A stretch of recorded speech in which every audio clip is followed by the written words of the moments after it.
ಶಿವನ್, ನಮ್ಮ ಮಾವ ಶಿವಣ್ಣನ ಮೇಲೆ ಸೇಡು ತೀರಿಸಿಕೊಳ್ಳಲು ಇದೇ ಒಳ್ಳೆ ಸಮಯ. ಹೌದು, ಹೇಗಿದ್ದರೂ ನನ್ನ ಗಂಡ ಪೇಟೆಗೆ ಹೋಗಿದ್ದಾರೆ. ಮಾವನವರು ಒಳಗೆ ಊಟಕ್ಕೆ ಕುಳಿತಿದ್ದಾರೆ. ಹೇಗಾದ್ರೂ ಮಾಡಿ ಅಣ್ಣ ತಮ್ಮಂದಿರ ಇಬ್ಬರು ಮುದ್ದೆ ಕಲಹ ಬೆರೆಸ್ತೇನೆ. ಇರಲಿ. ಅಯ್ಯೋ ಅಮ್ಮ, ಅಯ್ಯೋ.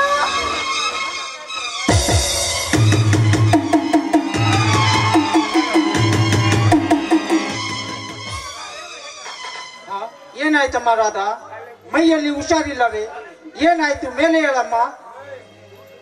ಮಾವ, ನಿಮಗೆ ಊಟಕ್ಕೆ ಬೆರೆಸಿ ಸ್ವಲ್ಪ ವಿಶ್ರಾಂತಿ ತೆಗೆದುಕೊಳ್ಳೋಣ ಅಂದುಕೊಂಡಿದ್ದೆ. ಆದರೆ ನನಗೆ ಈಗ ತಲೆನೋವು ಜಾಸ್ತಿ ಆಗಿದೆ ಮಾವ. ಗುಂಡು ಹಾರಿಸಿದಂತಾಗ್ತಿದೆ.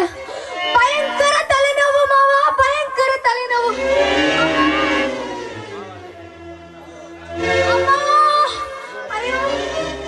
ನೋಡಮ್ಮ, ಸ್ವಲ್ಪ ಮಲಗಿ ವಿಶ್ರಾಂತಿ ತೆಗೆದುಕೋ, ಎಲ್ಲ ಸರಿಯಾಗುತ್ತದೆ.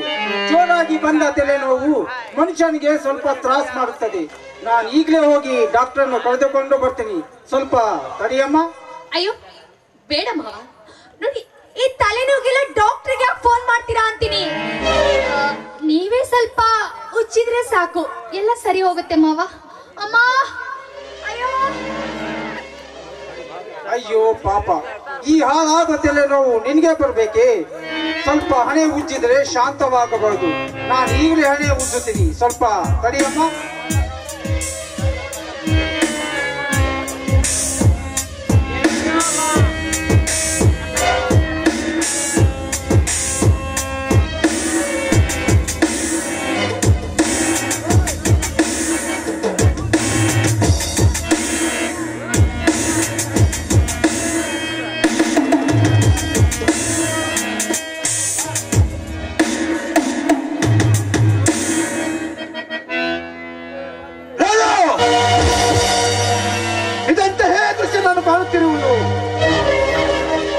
ಅಣ್ಣ, ನೀನು ಇಂಥ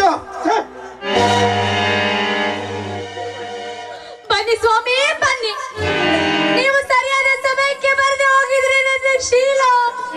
ಸಾಕು, ಮುಂದೆ ಮಾತನಾಡಿದ್ರು ಆ ಶಬ್ದವನ್ನು. ನಿಜ ಹೇಳು, ಈಗ ನಡೆದ ಕಾರಣವನ್ನು. ತಮ್ಮ, ಅರ್ಥವಿಲ್ಲದೆ ಒಂದು ತರ ಮಾತನಾಡುತ್ತಿರುವೆಯಲ್ಲ. ಕಾರಣ ಹೇಳಲು ಅಂತದ್ದೇನು ನಡೆದಿದೆ ಈ ಮನೆಯಲ್ಲಿ? ನೋಡಲಾರದ ದೃಶ್ಯವು ನನ್ನನ್ನು ಕಣ್ಣಾರೆ ಕಂಡ ಮೇಲೆ ಮತ್ತೇನು ಬೇಕು ಸಾಕ್ಷಿ? ಕದ್ದು ಮುಚ್ಚಿ ಆಡುವ ನಿಮ್ಮ ಕಾಮದಾಟ ಎಷ್ಟು ದಿನ ಮುಚ್ಚಿತು? ರಮೇಶ! ನಿಜ ಸ್ವಾಮಿ, ನಿಮ್ಮ ಮಾತು ನಿಜ.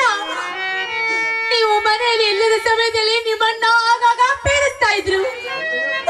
ಅಣ್ಣ ತಮ್ಮಂದಿರ ಮಧ್ಯೆ ಕಲಹ ತರಬಾರ್ದು ಅಂತ ಸುಮ್ಮನೆ ಇದ್ದೆ. ಆದ್ರೆ ಇವತ್ತು ನಿಮ್ಮಣ್ಣ ನನಗೆ ಮೋಸ ಮಾಡ್ಬಿಟ್ರೆ ಸ್ವಾಮಿ, ರಾಧಾ, ಇದನ್ನೇನು ಹೇಳುತ್ತಿದೀಯಮ್ಮ ನೀನು?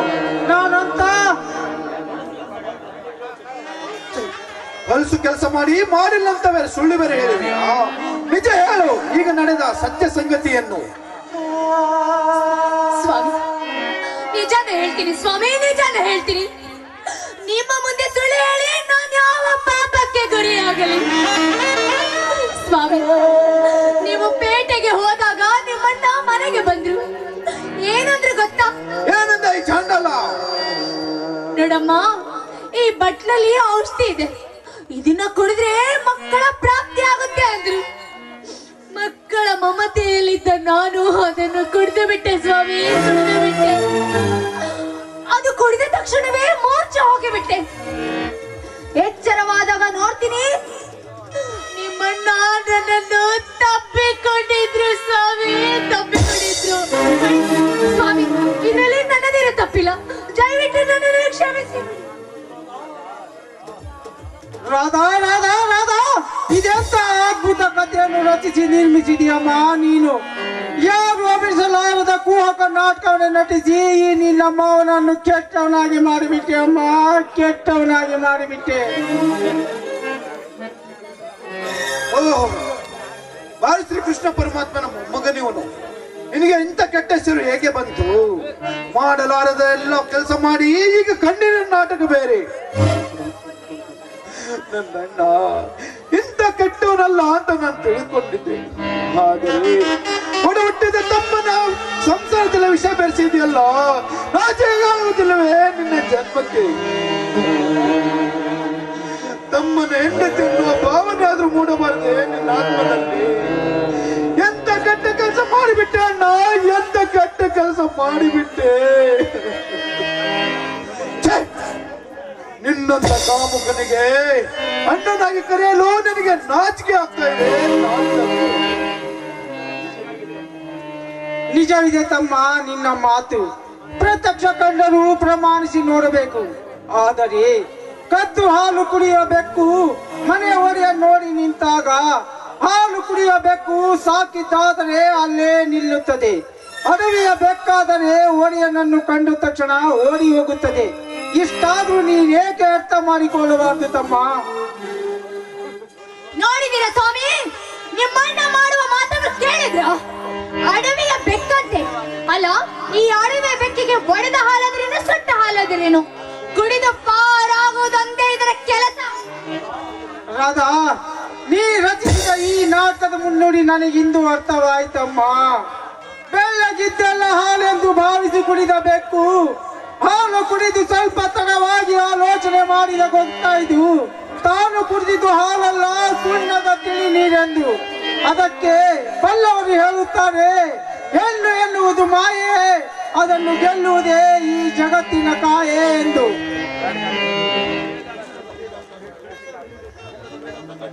ಇಲ್ಲದ ವೇದಾಂತ ಕಟ್ಟಿ ನನ್ನ ಮುಂದೆ ಮಾತನಾಡಬೇಡ. ನಿನ್ನಂತ ಕಾಮುಕನಿಗೆ ನಾನು ತಮ್ಮನಾಗಿ ಬಾಳೋದ್ಕಿಂತ ಎಲ್ಲಾದ್ರೂ ಹೋಗಿ ಸತ್ತು ಸ್ವರ್ಗ ಸೇರುವುದೇ ಮೇಲು.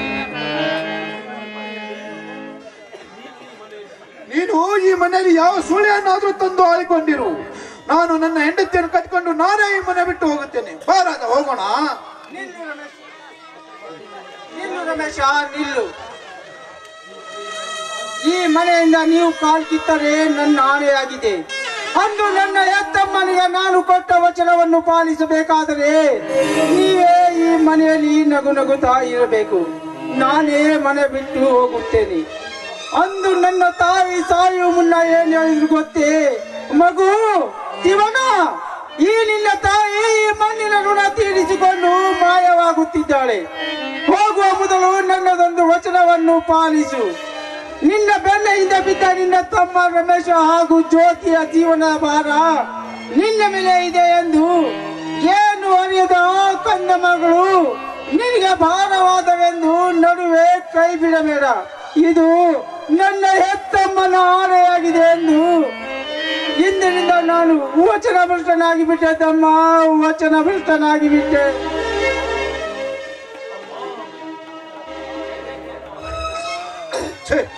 ಅಮ್ಮ, ನಿನಗೆ ಕೊಟ್ಟ ವಚನವನ್ನು ಪಾಲಿಸಿದ ಈ ಪಾಪಿ ಮಗನನ್ನು ಕ್ಷಮಿಸಿ ಬಿಡು ತಾಯಿ, ಕ್ಷಮಿಸಿ ಬಿಡು. ಇಲ್ಲದ ವೇದಾಂತ ಕಟ್ಟಿ ನನ್ನ ಮುಂದೆ ಮಾತನಾಡಬೇಡ. ಇಂಥ ಸಮಯದಲ್ಲಿ ತಾಯಿಯನ್ನು ನೆನೆಸಿಕೊಂಡರೆ ತಮ್ಮನ ಮನ ಕರುವುದೆಂಬ ಕಣ್ಣೀರಿನ ನಾಟಕ ಆಡಬೇಡ. ನೋಡು ನೋಡು, ಇನ್ನ ಮೇಲೆ ಈ ಮನೆಯಲ್ಲಿ ನೀನಿರಬೇಕು. ಇಲ್ಲ ಅಂದರೆ ನನ್ನ ಹೆಂಡತಿಯನ್ನು ಕಟ್ಕೊಂಡು ನಾನಿರಬೇಕು. ಇದರಲ್ಲಿ ಒಂದು ತೀರ್ಮಾನ ಆಗ್ಲೇಬೇಕು. ರಮೇಶ, ಈ ಮನೆಯಲ್ಲಿ ನೀನೇ ನಗು ನಗುತ್ತಾ ಇರು. ನಾನೇ ಮನೆ ಬಿಟ್ಟು ಹೋಗುತ್ತೇನೆ. ಆದರೆ ಒಂದು ಮಾತು, ಅಣ್ಣನಾದವನಿಗೆ ತಮ್ಮನ ಹೆಂಡತಿ ಮಗಳ ಸಮಾನ. ಮಗಳೊಡನೆ ತಂದೆಯಾದವನು ಸರಸವಾಡಬಹುದೇನೋ? ನಿಮ್ಮಂತವರಿಗೆ, ನಿಮ್ಮಂತ ಕಾಮುಕರಿಗೆ ಮಡದಿಯಾದರೇನು ಮಗಳಾದರೇನು ಎಲ್ಲ ಒಂದೇ. ಏನ್ರಿ ನೋಡ್ತಾ ಇದ್ದೀರಾ? ನೋಡಿ, ಈ ಪಾಪಿ ಯಾಕೋ ಮನೆ ಬಿಟ್ಟು ಹೋಗಂಗ್ ಕಾಣ್ತಾ ಇಲ್ಲ. ನಾವೇ ಮನೆ ಬಿಟ್ಟು ಹೋಗೋಣ ಬಂದ್ರಿ. ನಿಲ್ಲ ಮಗಾದ, ನಿಲ್ಲು. ನಾನಾಗಲೇ ಹೇಳಿಲ್ಲವೇ, ಈ ಮನೆಯಲ್ಲಿ ನೀವೇ ಇರಿ, ನಾನೇ ಹೋಗುತ್ತೇನೆ ಎಂದು. ತಮ್ಮ, ನಾನು ಮನೆ ಬಿಟ್ಟು ಹೊರಟು ಹೋಗುವ ಮುಂದೆ ಒಂದು ಮಾತು ಹೇಳುತ್ತೀನಿ, ನೆನಪಿಟ್ಟು ಕೇಳು. ಬಣ್ಣದ ಚಿಟ್ಟೆ ಅಂತ ಇದ್ದ ಈ ಕೀಟ ಹುಳುವಿನ ಮಾತು ಕೇಳಿ ನನ್ನನ್ನು ಮನೆ ಬಿಟ್ಟು ಹೊರಗಟ್ಟುವ ಮುಂದೆ ನಿನ್ನ ಸ್ಥಿತಿ ಕೊನೆಗೊಂದು ದಿನ ನನಗೆ ಬಂದ ಗಂಡಾಂತರದಂತೆ ನಿನಗೂ ತಂದೊಡ್ಡುತ್ತಾಳೆ ಈ ಮಹಾಮಾರಿ. ನೆನಪಿಟ್ಟಕೋ, ತಮ್ಮ, ಇಂದಿಗೆ ಮುಗಿಯಿತು ನನಗೂ ಈ ಮನೆಯ ಋಣ. ದೇವ ಮಂದಿರದಂತಿದ್ದ ಈ ನನ್ನ ಮನೆ ಇಂದು ನನ್ನ ಪಾಲಿಗೆ ಮಶನವಾಯಿತು. ಅಯ್ಯೋ ನನ್ನ ದೈವವೇ, ಇಂತಹ ಅಪವಾದ ಹೊತ್ತುಕೊಂಡು ಮನೆ ಬಿಟ್ಟು ಹೊರಟೋಗೋದಕ್ಕಿಂತ ತೊಟ್ಟು ವಿಷವನ್ನಾದ್ರೂ ಕೊಟ್ಟು ಬಿಟ್ಟರೆ ಕುಡಿದು ಹಾಯಾಗಿ ಕಣ್ಣು ಮುಚ್ಚಿ ಬಿಡುತ್ತಿದ್ದಲ್ಲಮ್ಮ, ಕಣ್ಣು ಮುಚ್ಚಿ ಬಿಡುತ್ತಿದ್ದ.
ಹೇಗಿದೆ ಈ ವಿಕ್ರಮ?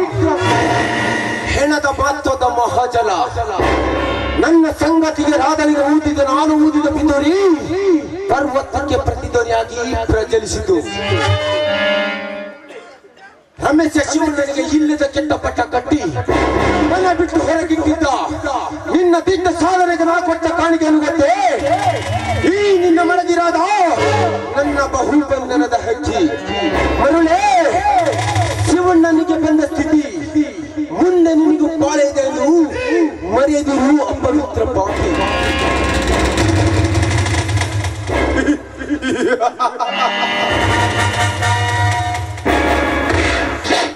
ನಾನು ಬೀಸಿದ ಬಲೆಯಲ್ಲಿ ಬಂದು ಬೀಳಬೇಕಾದ ಆ ಬಣ್ಣದ ಜಿಂಕೆದ್ದಿದ್ದ ಆ ಜ್ಯೋತಿ ನನ್ನ ಮಹತ್ಸಾಧನೆಯನ್ನು ನಂದಿಸುವೆ ನಿನ್ನ ಸಂಸಾರದ ದಿವ್ಯ ಜ್ಯೋತಿಯನ್ನು.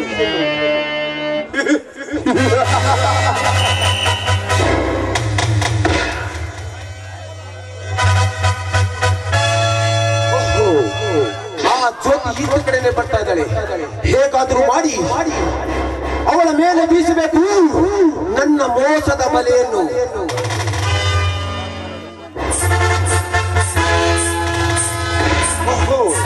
ಜ್ಯೋತಿ, ನೀನಿಲ್ಲಿ? ನನ್ನ ಪತಿದೇವರು ಫ್ಯಾಕ್ಟರಿಯಲ್ಲಿದ್ದಾರೆ. ಪರದೇಶದವರು ಮಾಲನ್ನ ಖರೀದಿ ಮಾಡಲಿದ್ದು ಫ್ಯಾಕ್ಟರಿಗೆ ಬಂದಿದ್ದಾರೆ. ಅದಕ್ಕಾಗಿ ನನ್ನ ಪತಿದೇವರು ಊಟವನ್ನ ಫ್ಯಾಕ್ಟರಿಗೆ ಕಳಿಸ್ಕೊಡು ಅಂತ ಹೇಳಿದ್ರು. ಮನೆಯಲ್ಲಿ ಬೇರೆ ಯಾರು ಇರಲಿಲ್ಲ. ಅದಕ್ಕಾಗಿ ನಾನೇ ಹೊರಟಿದ್ದೇನೆ. ನೀವು ಸ್ವಲ್ಪ ದಾರಿ ಬಿಟ್ಟು ಇರ್ತಿದ್ದೆ ಆದ್ರೆ ನಾನು ಹೋಗ್ತೇನೆ. ಸ್ವಲ್ಪ ನಿಲ್ಲು ಜ್ಯೋತಿ. ಆತುರ ಪಟ್ಟಿ ನಿನ್ನ ಪತಿಗೆ ಊಟ ಒಯ್ತಿರಿ ಅಂದಾಗ ದಾರಿಯಲ್ಲಿ ಉಂಟಾದಿ ಭೂಮನಿಗೆ ಏನು ಕೊಟ್ಟು ಹೋಗುತ್ತಿ? ಮರ್ಯಾದೆಯಿಂದ ದಾರಿ ಬಿಟ್ಟಿದ್ದೆ ಆದ್ರೆ ಮುಂದೊಂದು ದಿನ ತಂಗಿಯಾಗಿ ಪ್ರಾಣವನ್ನಾದ್ರೂ ಕೊಡ್ತೇನೆ.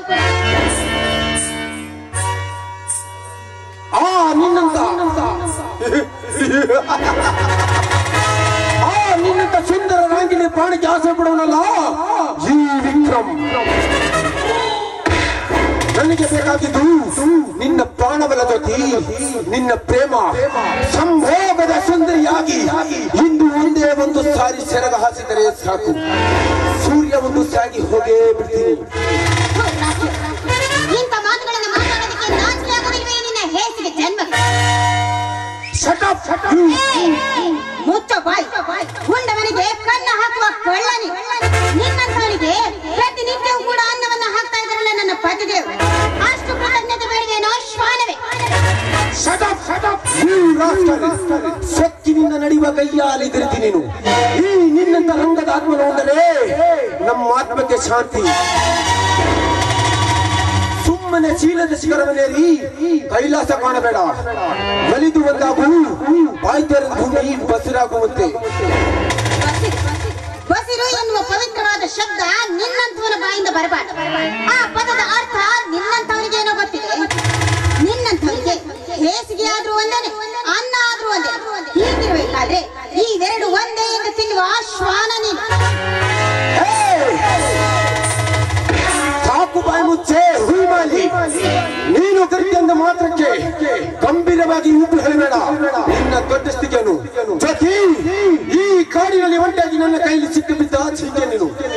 ಈ ಬೇಟೆಗಾರನ ಬಲೆಯಲ್ಲಿ ಬಿದ್ದ ಜಿಂಕೆ ಎಷ್ಟು ಒದ್ದಾಡಿದ ಏನು ಪ್ರಯೋಜನ? ಎಷ್ಟಾದರೂ ಈ ಬೇಟೆಗಾರನ ಸೊತ್ತಲ್ಲವೇ ಈ ಜಿಂಕೆ. ಹಾಗಂತ ಈ ಹೆಣ್ಣು ಜಿಂಕೆಯನ್ನ ಬೇಟೆಯಾಡೋದಕ್ಕೆ ಬಂದಿದ್ಯಾದ್ರೆ ಕ್ಷಣಾರ್ಥದಲ್ಲಿ ಹರಿದು ಹೋಗುವುದು ನಿನ್ನ ರಕ್ತಪಾತ. ನಿಮ್ಮಂತ ಕಾಮಕರಿಗೋಸ್ಕರ ಈ ಗಲತಿ ಹೆಣ್ಣು ಮಕ್ಕಳು ಮಹತ್ವವಾದ ಖಡ್ಗವನ್ನ ಮಸದಿಟ್ಟಿದ್ದಾರೆ. ಮಹತ್ವದ ಖಡ್ಗ ಗರತೀರು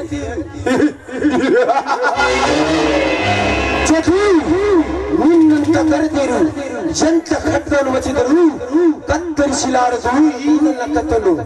ನಿನ್ನ ಸಂಸಾರದ ದೋಣಿ ಸರಿಯಾಗಿ ನಡಬೇಕಾದರೆ ತಡ ಮಾಡಿದ ಈ ವಿದ್ಯೆಯನ್ನಪ್ಪಿ ಮುತ್ತಿತ್ತು.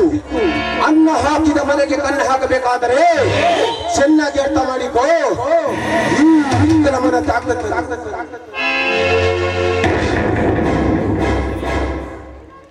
ಲೇ ಪಶು, ಈ ನಾಯಿ ಮೂಳೆಯಲ್ಲಿರುವ ತುಪ್ಪದ ಆಸೆಗೋಸ್ಕರ ಮೂಳೆಯನ್ನು ನೆಕ್ಕಿದಂತಾಯ್ತು ಈ ನಿನ್ನ ಬಾಳ್ಯ. ನೋಡು, ಇನ್ನಾದ್ರೂ ಈ ನಿನ್ನ ಆಸೆಯನ್ನು ಬಿಟ್ಟು ಧರ್ಮದ ಹಾದಿಯಲ್ಲಿ ನಡೆದಿದ್ದೆ ಆದ್ರೆ ಮುಂದೊಂದು ದಿನ ನರಕದಲ್ಲಾದ್ರೂ ನಿನಗೆ ಸ್ಥಾನ ಸಿಗುತ್ತೆ. ಮೊದಲು ಕಾಲ್ ಕೀಳು ಇಲ್ಲಿಂದ.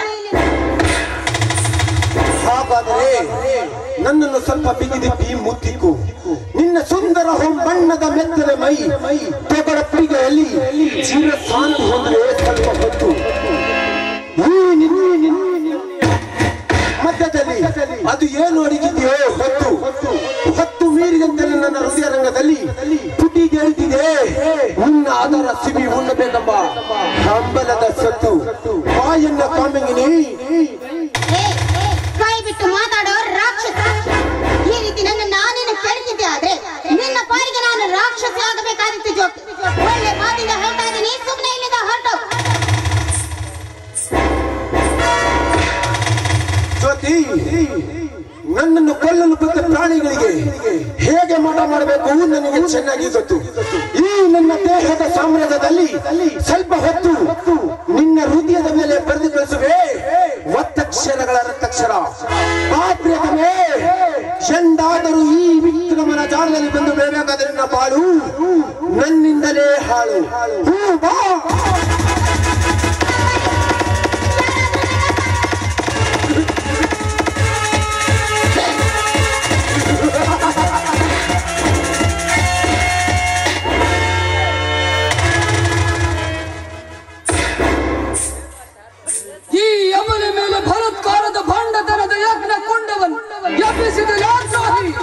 ಈ ನನ್ನ ಕತ್ತಿಯಿಂದ ನಿನ್ನನ್ನು ಕೊಂದು ನಿನ್ನನ್ನು ರಕ್ತದಲ್ಲಿ ಸ್ನಾನ ಮಾಡಿಸಿಬಿಡುತ್ತೆ.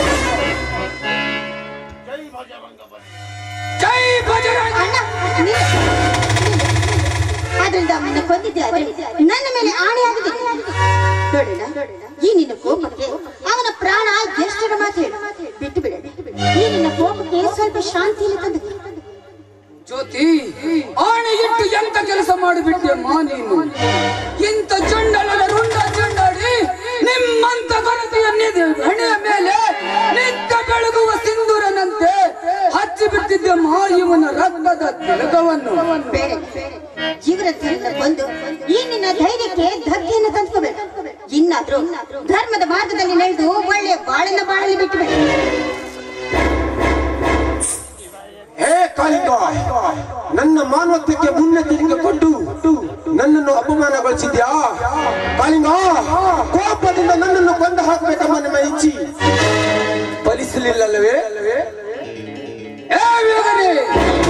ಮುಂದೆ ಉದ್ದಟನದಿಂದ ಉತ್ತರಿಸಿದರೆ ಮತ್ತೆ ಎತ್ತಬೇಕಾಗುತ್ತೆ ನನ್ನ ಕೊಡ್ಲಿ.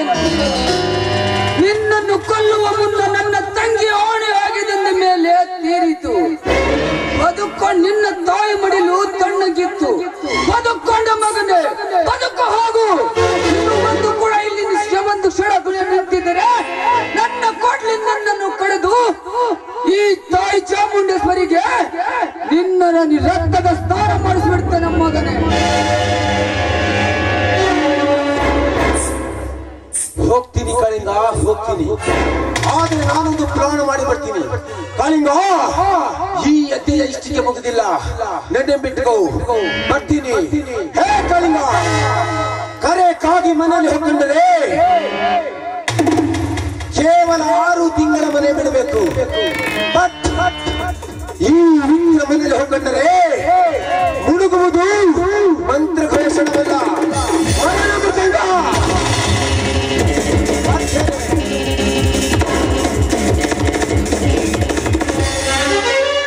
ಜ್ಯೋತಿ, ಇಂಥ ಕಾಮುಕನ ಕೈಲಿ ನೀನ್ ಯಾಕೆ ಸಿಕ್ಕಾಕೊಂಡಮ್ಮ? ನೋಡ್ರಿ, ನನ್ನ ಪತಿದೇವರು ಫ್ಯಾಕ್ಟರಿಯಲ್ಲಿ ಕೆಲಸ ಮಾಡ್ತಾ ಇದ್ರು. ಊಟವನ್ನು ಇಲ್ಲಿಗೆ ತಂದು ಕೊಡು ಅಂತ ಹೇಳಿದ್ರು. ಅವರಿಗೋಸ್ಕರ ಊಟವನ್ನು ತೆಗೆದುಕೊಂಡು ಹೋಗ್ಬೇಕಾದ್ರೆ ಈ ಕಾಡಿನಲ್ಲಿ ಈ ಕಾಡು ಪ್ರಾಣಿ ನನ್ನ ಬೆನ್ನಟ್ಟಿದೆ. ಅದು ಅಲ್ಲದೆ ಇವರಾಡಿದ ಒಂದೊಂದು ಮಾತುಗಳನ್ನ ಕೇಳ್ತಾ ಇದ್ರೆ ಮುಂದೆ ಈ ನನ್ನ ಬಾಳಿನಲ್ಲಿ ಯಾವ್ದೆಂತ ಹೊತ್ತನ್ನು ತಂದಿಡುತ್ತಾರೆ ಎಂದು ನನಗೆ ತುಂಬಾನೇ ಭಯವಾಗ್ತಾ ಇದೆ. ಜ್ಯೋತಿ, ಇಂಥ ಗೊಡ್ಡು ಬಿದ್ರಿ ನೀನೇಕೆ ಭಯ ಪಡಬೇಡಮ್ಮ. ಈ ನಿನ್ನ ಅಣ್ಣ ಜೀವಂತ ಇರುವವರೆಗೂ ನೀನು ಯಾವ ಕಾಲಕ್ಕೂ ಕಣ್ಣೀರು ಹಾಕಬಾರದು. ಒಂದು ವೇಳೆ ಆ ವಿಷ ಜಂತುಗಳೇನಾರು ನಿನ್ನ ಬಾಳಿನಲ್ಲಿ ಯಾರು ಬಿರುಗಾಳಿ ಹಬ್ಬಿಸಿದರೆ ಮತ್ತೆ ನನ್ನ ಕೊಡ್ಲಿಂದ ಅವರಿಗೆ ಕೊಲ್ಲು ಹಾಕುತ್ತೇನೆ. ನಿನ್ನನ್ನು ಫ್ಯಾಕ್ಟರಿವರೆಗೆ ಬಿಟ್ಟು ನಾನು ಮನೆಗೆ ಹೋಗುತ್ತೇನೆ. ಬಾರಮ್ಮ.